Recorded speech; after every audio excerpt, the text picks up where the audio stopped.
वसुदेवसुतं देवं कंसचाणूरमर्दनं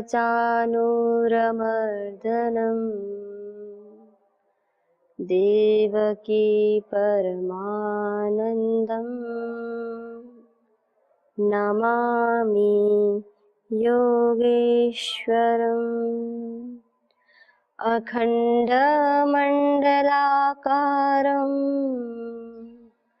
व्याप्तं येन चराचरं तत्पदं दर्शितं येन तस्मै श्रीगुरुवे नमः।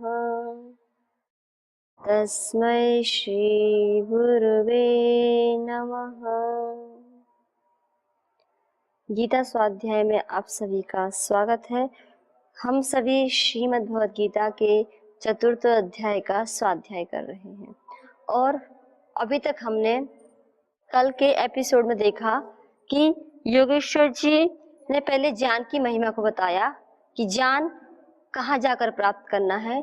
तत्पश्चात बताया कि ज्ञान की क्या क्या महिमा है। जब व्यक्ति ज्ञान में अवस्थित हो जाता है तो उसके जीवन कैसा होता है, क्या क्या फिर उसके जीवन में घटित होता है। अब योगेश्वर जी बता रहे हैं कि देखो, ज्ञान बिना एक तत्व है जिसके बिना हम उसको प्राप्त नहीं कर सकते हैं। तो बताया वह क्या है, तो बताया श्रद्धा। तो अब योगेश्वर जी श्रद्धा की महिमा बता रहे हैं कि देखो, बिना श्रद्धा के कोई भी मनुष्य ज्ञान को प्राप्त नहीं कर सकता है। यही विषय चल रहा है और हमने इस युग के जो बहुत बड़े महान पुरुष रहे हैं, स्वामी सोमानंद महाराज जी के भी हमने वचनों को देखा। जब उनसे पूछा गया कि आपके जीवन का सार क्या है, कि वह आपके जीवन में ऐसा कौन सा तत्व है जो आपको प्रतिपल उस परम पिता परमात्मा से जोड़े रहता है, तो उन्होंने बताया कि वह है श्रद्धा। और फिर श्रद्धा कैसे काम करती है, जैसे महर्षि पतंजलि जी बताते हैं कि जो श्रद्धा है यह योगियों को, साधक को जो चल रहे हैं उस पथ पर, जैसे एक माँ प्रतिपल अपने छोटे बच्चे की प्रतिपल ध्यान रखती है, हर एक क्रिया का ध्यान रखती है, ऐसे ही श्रद्धा से जब व्यक्ति जुड़ जाता है तो प्रतिपल वह उस परम पिता परमात्मा से जुड़ जाता है। अर्थात वही एक तत्व है जिससे वह उस तत्व से खंडित नहीं हो पाता है। अगर जहाँ श्रद्धा नहीं होती है वहां फिर हम विलग हो जाते हैं, उससे दूर हो जाते हैं। जहाँ श्रद्धा होती है, जहाँ हमारा विश्वास होता है, जहाँ हमारे एक तरह से रुचि होती है, वहां हम जुड़े रहते हैं। तो ये हमने कल देखा। अब देखिए, आइए योगेश्वर जी बता रहे हैं और आगे इस तत्व को देखते हैं। इसलिए योगेश्वर जी कह रहे हैं, श्रद्धावान लभते ज्ञानम तत्पर संयतेन्द्रियः ज्ञानं लब्ध्वा परां शान्तिम् अचिरेणाधिगच्छति। कि श्रद्धावान जो होता है उसे ही समस्त ज्ञान की प्राप्ति होती है। और अब बता रहे कि भाई कोई सोचे, हो सकता है अपने अज्ञानवश सोच ले कि मैं तो श्रद्धावान हूँ, तो इसका मूल्यांकन कैसे करें अपना, कि हम श्रद्धा से, गुरु के प्रति श्रद्धा से युक्त है या नहीं है। हम अपनी जो भी हमारा इष्ट देव है, जो ईश्वर है, उसके प्रति हम श्रद्धा से युक्त है या नहीं है। तो उसके लिए अपना जो है निरीक्षण कैसे करे साधक, उसके लिए दो तत्व बताए कि संयत इंद्रिय है। अगर आप निरंतर अपनी समस्त इंद्रियों को अपने अनुसार चला रहे हैं और तत्पर हर पल प्रतिक्षण, और अगर आप उस श्रद्धा पथ पर आगे बढ़ते रहते हैं, तो कह रहे हैं तो समझ लो कि आप में श्रद्धा है, अर्थात आपके हृदय में श्रद्धा का प्रादुर्भाव हुआ है, आपके हृदय में श्रद्धा का स्थान है। यह है श्रद्धा को पहचानने की एक तरह से तरीका, विधि। अगर साधन में तत्परता है, जो भी कोई आपने साधन अपनाया उसमें आपकी निरंतरता है, आपकी जो इंद्रियां हैं बहिर्मुखी नहीं है, आत्ममुखी है, अंतर्मुखी है, तो योगेश्वर जी कह रहे हैं कि देखो, ये अपने आप को पहचानने की कसौटी है कि आप कहाँ खड़े हुए हो। तो योगेश्वर जी अर्जुन को बता रहे हैं और अर्जुन के माध्यम से प्रत्येक जनमानस को बता रहे हैं कि जिसकी भी स्थिति कहीं ना कहीं कोई ना कोई ऐसा कोई पल या कोई ऐसा समय आता है कि जैसे अर्जुन की अभी स्थिति है युद्ध क्षेत्र में, ऐसे किसी न किसी मनुष्य की कहीं ना कहीं किसी न किसी परिस्थिति में स्थिति हो जाती है। तो योगेश्वर जी कह रहे हैं कि सर्वप्रथम आप गए तो गुरु के पास, लेकिन अगर आपके अंतःकरण में श्रद्धा नहीं है तो श्रद्धा के बिना कुछ भी नहीं हो सकता। और इसको आगे चल के योगेश्वर जी बताएंगे। श्रीमद् भगवद गीता के 17वें अध्याय के जो अंतिम श्लोक है उसमें बताते हैं कि बिना श्रद्धा के आप कोई भी कर्म करोगे, दिया हुआ दान तप कोई भी करोगे तो उसका फल तो मिलने वाला नहीं है। तो ये इसी को लेकर अगला श्लोक है जो श्रीमद् भगवद गीता का 17वां अध्याय का श्लोक है। तो योगेश्वर जी कहते हैं, हे अर्जुन, अश्रद्धया हुतं दत्तं तपस्तप्तं कृतं च यत् असदित्युच्यते पार्थ न च तत्प्रेत्यनो इह। कहते हैं योगेश्वर जी कि देखो श्रद्धा ही मुख्य है, श्रद्धा ही सभी ज्ञान की जननी है, श्रद्धा ही मूर्धा के स्थान पर है। वेद में एक मंत्र आता है, हमें बताया गया है कि श्रद्धा का जो स्थान है वह सबसे ऊपर है। मान लो कोई व्यक्ति मेधा से युक्त है और कोई अपने गुरु के प्रति, अपने ग्रंथों के प्रति, अपने ईश्वर के प्रति पूर्ण श्रद्धा से युक्त है, तो कह रहे थे कि इनमें किसकी श्रेष्ठता मानी जाए। वैसे दोनों का अपने अपने स्थान पर श्रेष्ठता है, लेकिन अगर दोनों में तुलना करें तो कौन श्रेष्ठ है, तो बताते हैं कि श्रद्धा ही श्रेष्ठ है। श्रद्धा के बिना मनुष्य कभी भी इस संसार में तो क्या परलोक में भी वह शांति को नहीं प्राप्त कर सकता है। तो कहते हैं अश्रद्धया हुतम दत्तम। योगेश्वर जी कह रहे हैं कि देखो अगर हम कर तो रहे हैं, मान लो हमारे पास धन दौलत है और प्रदर्शन के लिए अगर हम यज्ञ कर रहे हैं, हुतम अर्थात यज्ञ हवन इत्यादि करना, तो कह रहे हैं कि वो हम बड़ा बड़े याग कर रहे हैं लेकिन मन में ईश्वर के प्रति या फिर कल्याण की भावना जो एक होती है उसकी कोई श्रद्धा नहीं है कि उस जो हम क्रिया कर रहे हैं उस क्रिया के प्रति श्रद्धा मतलब विश्वास, एक रुचि होना कि हाँ करना है, किस हेतु से करना, ये नहीं किस लिए कर रहे हैं। एक दंभ है, कपट है। वो कौन सा कपट है? अभिमान से युक्त है हृदय, अगर दंभ से भरा हुआ है, अगर घमंड से युक्त है। और दूसरी बात बताते हैं कि अगर हृदय में श्रद्धा नहीं है, श्रद्धा के स्थान पर केवल प्रदर्शन है, लोगों को दिखाना है, तो कह रहे कितना भी आप यज्ञ हवन करो उसका कोई फल नहीं मिलने वाला है। ये योगेश्वर जी कह रहे हैं कि अश्रद्धया हुतम दत्तम, कि जो बिना श्रद्धा के जो भी आप यज्ञ करते हो, कोई भी क्रिया करते हो, देखो हम कभी देखने में मिलता है कि हम कोई अपने जीवन में क्रिया करते हैं जिसको हम बहुत ही इंटरेस्ट लेकर करते हैं, बहुत ही रुचि पूर्वक करते हैं, बहुत ही श्रद्धा पूर्वक करते हैं, विश्वास पूर्वक करते हैं, उसका फल अलग होता है। और जिसको हम अनमने मन से करते हैं या फिर किसी को दिखाने के लिए करते हैं या फिर किसी मजबूरी के कारण करते हैं, ऐसी ये केवल यज्ञ नहीं, हमारे जीवन में बहुत सारी क्रियाएं होती है अलग अलग। हमारे जो कुछ ना कुछ ऐसे काम होते हैं जो हमें किसी कारण दबाव में करने पड़ते हैं या मजबूरी में करने पड़ते हैं, करने की इच्छा नहीं है हृदय में लेकिन फिर भी करना पड़ रहा है। तो योगेश्वर जी कह रहे कर तो रहे हो, देखो कितनी अज्ञानता है हृदय में कि कर तो रहे हो, उसमें फिर श्रद्धा भी रख लो, वही विश्वास भी रख लो, उसमें रुचि भी रखो, उसको बड़े इंटरेस्ट से करो। ऐसे नहीं अनमने मन से नहीं करना, कर तो रहे हो, प्रदर्शन के लिए कर रहे हो, मन में अभी भी अहंकार है, पूरा दर्प से हृदय भरा हुआ है, तो योगेश्वर जी कह रहे हैं उसका कोई फल नहीं मिलने वाला, चाहे आप कितने बड़े बड़े याग कर लो। योगेश्वर जी ने इतना बताया। आगे एक और बता रहे हैं कि अश्रद्धया हुतम दत्तम, अगर मान लो दान भी दे रहे हैं भाई, लेकिन दान देने के समय क्या है कि इससे लोगों का कल्याण होगा, या मन में ये भावना है कि मेरे पास ईश्वर प्रदत्त सब कुछ है, इससे जो दिया है उसी ईश्वर को ही अर्पित कर रहा हूँ, मेरे पास तो है ही क्या, लेकिन ये सब कुछ नहीं है। दान दे रहे हैं क्योंकि भाई बड़े सेठ है या बड़े बहुत धन दौलत है, दिखाने के लिए। दान भी किस लिए दे रहे हैं कि मेरा नाम हो, भाई मेरा नाम भी इस लिस्ट में आए कि मैंने इतना दान दिया। तो भावना देखिए कैसे आ जाती है। तो योगेश्वर जी कह रहे हैं वहाँ श्रद्धा नहीं है ईश्वर के प्रति, या वहाँ कल्याण की भावना नहीं है, वहाँ तो एक दर्प है, घमंड है, भरा हुआ है हृदय में, तो वहाँ उसका जो फल मिलना चाहिए था वह फल नहीं मिलेगा।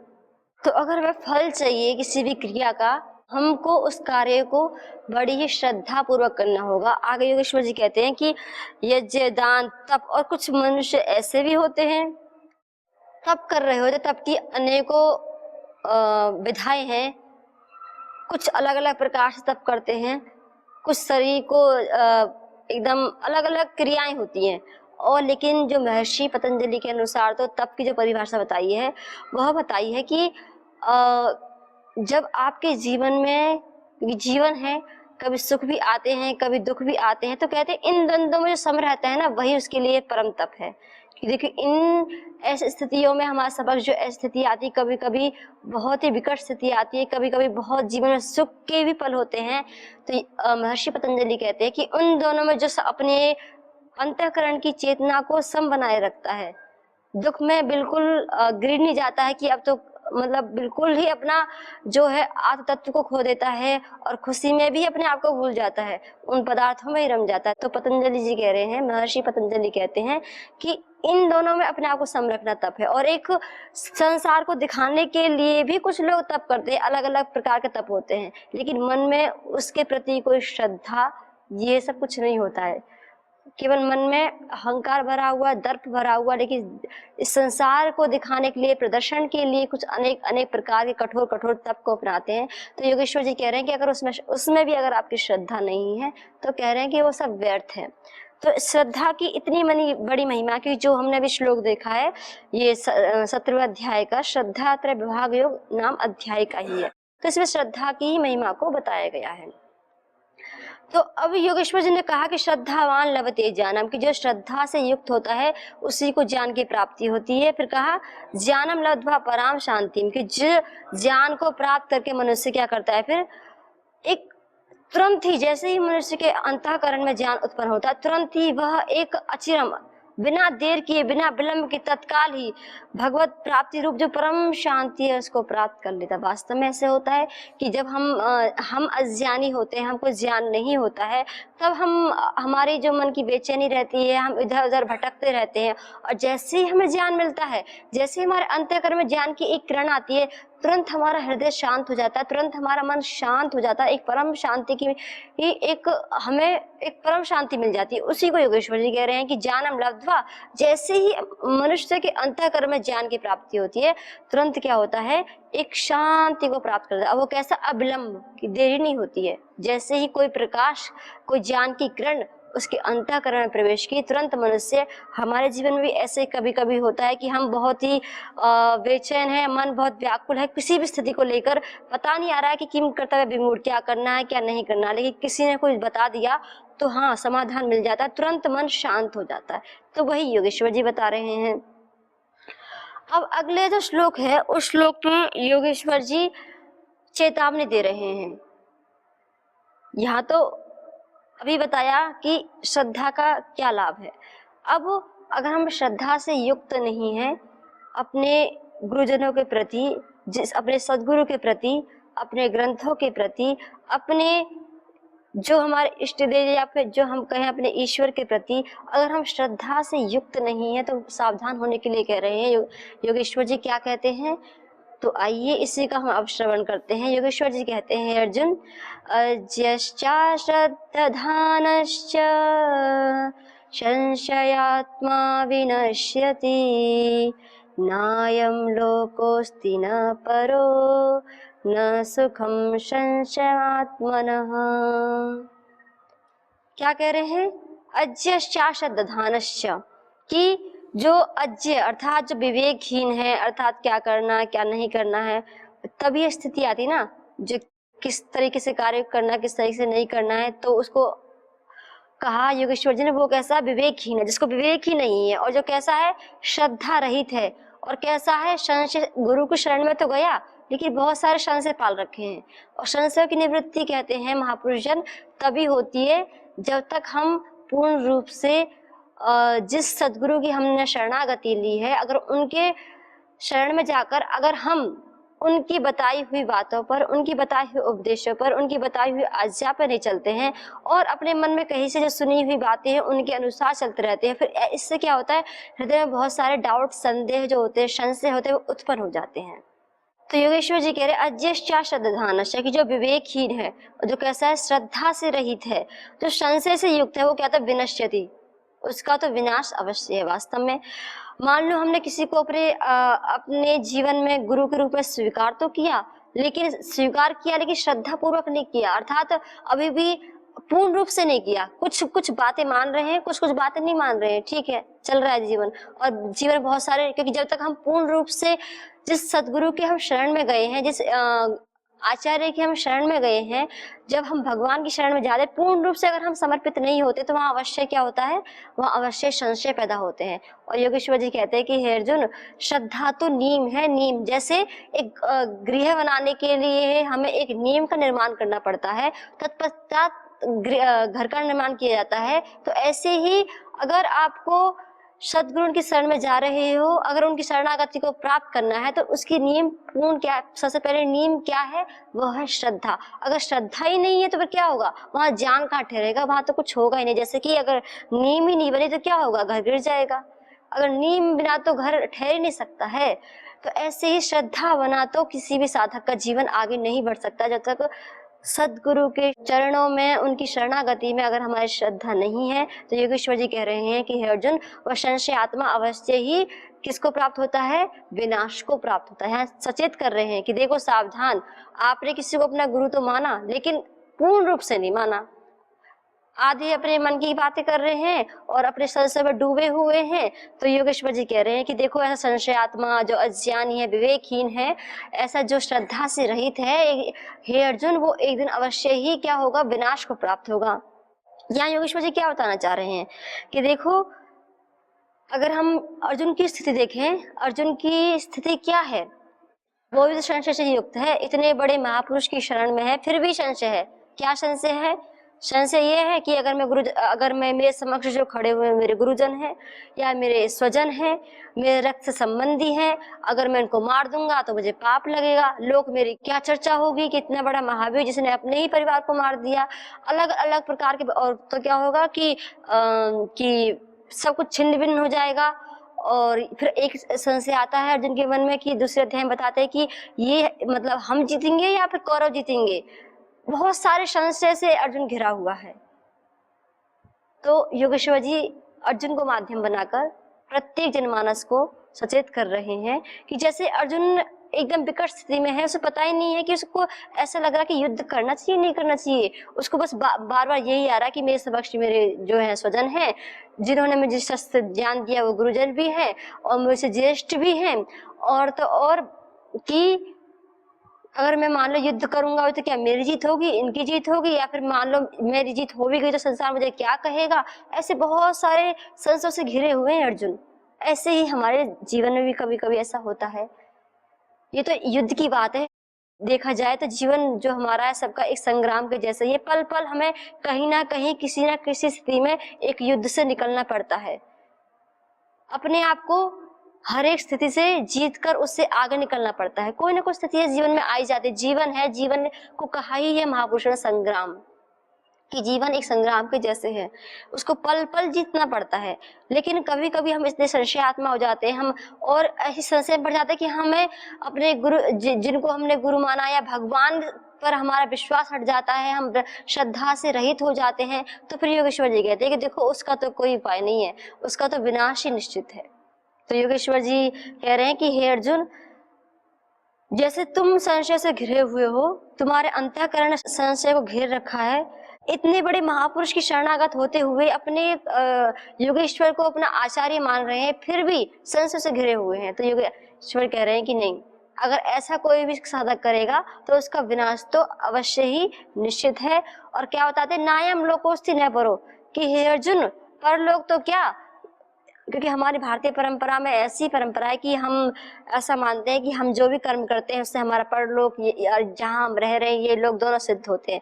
तो कह रहे कि परलोक तो क्या, इस संसार में रहते हुए पूरे दुखों से रहेगा, दुखों से घिरा रहेगा। क्योंकि जिसको भगवान में ही श्रद्धा नहीं है, मान लो आपने जिस सदगुरु की शरणागति को प्राप्त किया उनके वचनों पर ही श्रद्धा नहीं की। योगेश्वर जी बार बार कह रहे हैं कि उठो युद्ध करो, लेकिन नहीं, अर्जुन तो अपनी बात पर अड़ा हुआ है कि नहीं, तो देखो मुझे ऐसा करने से मेरे को पाप लगेगा, संशय से युक्त है। तो अब आगे योगेश्वर जी कहते हैं सचेत करते हुए अर्जुन को कि देखो, अब पहले तो चेतावनी दी, अब उस चेतावनी का निवारण करने की बात बता रहे हैं। क्या बता रहे हैं कि योग संन्यस्त कर्माणं ज्ञान संच्छिन्न संशयम् आत्मवन्तं न कर्माणि निबध्नन्ति धनंजय। क्या उतारे? पहले श्रद्धा का लाभ बताया, फिर चेतावनी दी। अब योगेश्वर जी अर्जुन को सचेत कर रहे हैं। क्या कह रहे हैं? हे धनंजय, लेकिन इसमें भी घबराने की बात नहीं है। इतना बताया कि इतना पूरा चेतावनी दी कि अगर आप शरणागत हो, अगर आपके मन में अंतःकरण में संशय है, आप श्रद्धा से रहित हो, विवेकहीन हो, इतने होने के बावजूद भी तो कह रहे हैं योगेश्वर, हे अर्जुन कोई नहीं, अब आगे देखो, इससे निकलने का भी उपाय है। क्या उपाय बता रहे हैं कि हे धनंजय, जिसने कर्मयोग की विधि से समस्त कर्मों को अगर उस परम पिता परमात्मा में अर्पित कर दिया है, और जिसने विवेक के द्वारा, क्योंकि अर्जुन योगेश्वर जी ने बताया था कि जिसके अंतःकरण में संशय है अर्थात पूर्ण रूप से आया तो है शरण में, लेकिन पूर्ण रूप से नहीं आया, श्रद्धा युक्त होकर नहीं आया है, तो संशय का निवारण कहाँ से होगा? तो बता रहे कि देखो कोई नहीं। उनका अब एक चेतावनी देने के पश्चात अपने अब भक्तजनों को योगेश्वर अब आश्वासन नहीं दे रही कि अगर ऐसा कर लोगे तो अवश्य ही आपकी जो संशय वो भी मिट जाएंगे। कौन कौन से? तो क्या विधि है? तो कह रहे हैं कि हे धनंजय, जिसने कर्म योग की विधि से समस्त कर्मों को उस परम पिता परमात्मा में समर्पित कर दिया है, और जिसने विवेक के द्वारा समस्त संशयों का नाश कर दिया है, ऐसे, और आगे बता रहे ऐसे जो साधक है, ऐसा जो मनुष्य है जिसने अपने अंतःकरण को वश में कर लिया है, ऐसे पुरुष को कहते हैं कि कर्म नहीं बांधते हैं। तो अब योगेश्वर जी ने बहुत बड़ी एक आश्वासन, चेतना के बाद, चेतावनी देने के बाद एक बहुत बड़ा आश्वासन दिया है कि क्योंकि अर्जुन भी संशय में है, क्या करना है? युद्ध करूंगा तो पाप लगेगा, नहीं करूंगा तो लगेगा, बहुत सारे संशय अर्जुन के मन में है। तो उन संशयों का निवारण योगेश्वर जी कैसे कर रहे हैं? तो कह रहे हैं कि कोई नहीं, अब मैं आपको एक विधि बता रहा हूँ। विधि क्या है? अगर आपको अपने अंतःकरण से संशयों का निवारण करना है, अगर अपने अंतःकरण से अज्ञान को मिटाना है, या फिर कहें श्रद्धा से युक्त होना है, तो कह रहे हैं तो अब एक तरीका अपना लो हे अर्जुन, कि भगवत अर्पित बुद्धि से अब कर्मों को करना प्रारंभ कर दो।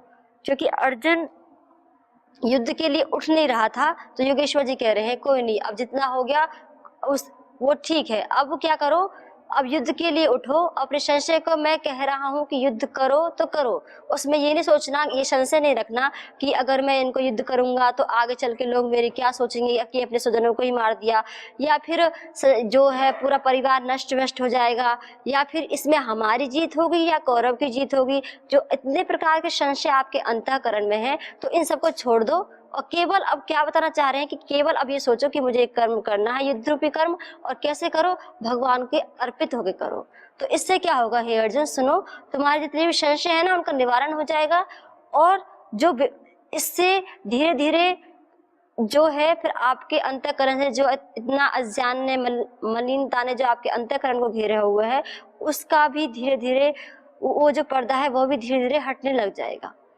तो योगेश्वर जी ने पहले चेतावनी दी, और चेतावनी के बाद अब एक तरीका बताया, विधि बताई, एक टेक्निक बताई कि किस तरीके से आप अपने अंतःकरण के जो संशय हैं, और श्रद्धा से युक्त आपका अंतःकरण नहीं है, उसको कैसे आप श्रद्धा से युक्त कर सकते हो, और कैसे आप अपने अंतःकरण को संशय से रहित कर सकते हो। तो आइए सज्जनों, हम भी अपने जीवन को प्रतिपल प्रतिक्षण श्रद्धा से युक्त करते हुए अपने अंतःकरण को संशयों से रहित करें, और अपने जीवन को योगेश्वर के बताए हुए मार्ग पर चलाते हुए दिव्य बनाएं। तो आइए आज हम योगेश्वर जी की इस परम दिव्य वाणी को यहाँ विराम देते हैं। पुनः हम विचार करेंगे कि योगेश्वर जी और साधक के जीवन को और उच्चतम बनाने के लिए किन अपने अमृत रूपी जो उनके वचन हैं उनकी दृष्टि करेंगे। तो आप सभी को ओम